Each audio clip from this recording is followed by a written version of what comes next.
നമസ്കാരം. അമേരിക്കയിലെ വ്യോമയാന മേഖലയിൽ വീണ്ടും ഒരു ആശങ്കയ്ക്ക് വഴിതെളിച്ച് വിമാനം കാണാതായ സംഭവമാണ് ഇന്നലെ പുറത്തു വന്നത്.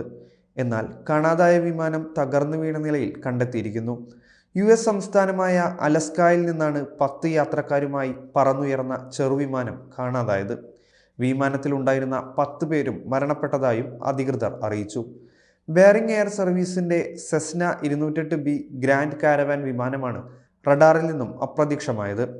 അലസ്കായിലെ ഉനലാക്ലിറ്റ് നഗരത്തിൽ നിന്ന് നോമിലേക്ക് സഞ്ചരിക്കുകയായിരുന്ന വിമാനം വ്യാഴാഴ്ച വൈകുന്നേരം 4 മണിയോടെയാണ് അപ്രത്യക്ഷമായത്. 3:16 നോർട്ടേൺ സൗണ്ട് മേഖലയിലൂടെ പറക്കുമ്പോഴാണ് വിമാനത്തിൽ നിന്ന് അവസാനമായി സിഗ്നൽ ലഭിച്ചതെന്ന് അലസ്ക ന്യൂസ് സോഴ്സ് പറഞ്ഞിരുന്നു. ടേക്ക് ഓഫ് ചെയ്ത് ഏകദേശം 38 മിനിറ്റുകൾ പിന്നിട്ട ശേഷമാണ് അപ്രതീക്ഷിത സംഭവം ഉണ്ടായത്. സാധാരണയായി 1 മണിക്കൂറിനുള്ളിൽ ലക്ഷ്യസ്ഥാനത്തെത്തേണ്ടതായിരുന്നു. പൈലറ്റും 9 യാത്രക്കാരുമാണ് വിമാനത്തിൽ ഉണ്ടായിരുന്നത്. നോമിന് 34 മൈൽ തെക്കുകിഴക്കായി അവശിഷ്ടങ്ങൾ കണ്ടെത്തിയതായി കോസ്റ്റ് ഗാർഡ് ഒരു പോസ്റ്റിൽ പറഞ്ഞു.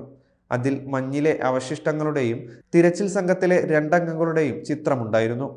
മോശം കാലാവസ്ഥ ആകാശമാർഗമുള്ള പർവ്വത പ്രദേശ മേഖലയിലെ തിരച്ചിലിനെ പ്രതികൂലമായി ബാധിച്ചിരുന്നു.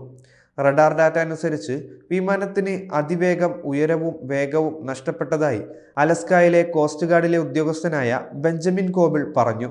എന്നാൽ അതിന് കാരണം എന്താണെന്നതിനെക്കുറിച്ചുള്ള വിശദാംശങ്ങളൊന്നും നൽകാൻ കഴിഞ്ഞില്ല. വിമാനം വീണ പ്രദേശത്ത് ശൈത്യവും മോശം കാലാവസ്ഥയും ഉണ്ടായിരുന്നുവെന്ന് അധികൃതർ പറഞ്ഞു. ബെയറിംഗ് എയർ ആണ് വിമാനം പ്രവർത്തിപ്പിച്ചത്. നോർട്ടേൺ സൗണ്ടിലൂടെ കടന്നു പോകുന്ന പതിവായി ഷെഡ്യൂൾ ചെയ്ത കമ്മ്യൂട്ടർ ഫ്ലൈറ്റാണ് ഇത്.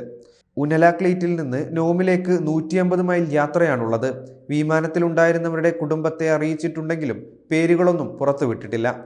8 ദിവസത്തിനുള്ളിൽ US വ്യോമയാന മേഖലയിൽ ആശങ്കയുണ്ടാക്കുന്ന മൂന്നാമത്തെ പ്രധാന സംഭവമാണിത്. ജനുവരി 29 വാഷിംഗ്ടൺ DC-യിൽ സൈനിക വിമാനവും ജെറ്റും കൂട്ടിയിടിച്ച് 67 പേർ കൊല്ലപ്പെട്ടിരുന്നു. റൊണാൾഡ് റീഗൽ വിമാനത്താവളത്തിൽ ലാൻഡ് ചെയ്യുന്നതിന് തൊട്ടു മുൻപാണ് വിമാനത്തിൽ സൈനിക ഹെലികോപ്റ്റർ ഇടിച്ച് ദുരന്തമുണ്ടായത്. അതിന് തൊട്ടു പിന്നാലെ ഫിലാഡൽഫിയയിലുണ്ടായ വിമാനാപകടത്തിൽ 6 പേർ കൊല്ലപ്പെട്ടു. തുടർച്ചയായ വിമാനാപകടങ്ങൾ അമേരിക്കൻ വ്യോമയാന മേഖലയുടെ സുരക്ഷിതത്വത്തെ തന്നെ മുൾമുനയിൽ നിർത്തിയിരിക്കുകയാണ്. ലോകത്തിന്റെ പല ഭാഗങ്ങളിൽ നിന്നും വ്യത്യസ്ത തരത്തിൽ വിമാനാപകടങ്ങൾ ഉണ്ടാകുന്നത് വ്യോമയാന മേഖലയെ കാര്യമായി ചിന്തിപ്പിക്കുന്നുണ്ട്. US വ്യോമയാന മേഖല അത്രയും സുരക്ഷിതമാണെന്ന് കരുതിയിടത്തു നിന്നാണ് ഇത്തരം സംഭവങ്ങൾ തുടരെ നടക്കുന്നത്. യുണൈറ്റഡ് സ്റ്റേറ്റ്സിൽ വ്യോമയാന സുരക്ഷയെക്കുറിച്ചുള്ള സൂക്ഷ്മ പരിശോധന വർദ്ധിപ്പിക്കുന്ന സമയത്താണ് ഇങ്ങനെയൊരു അപകടം.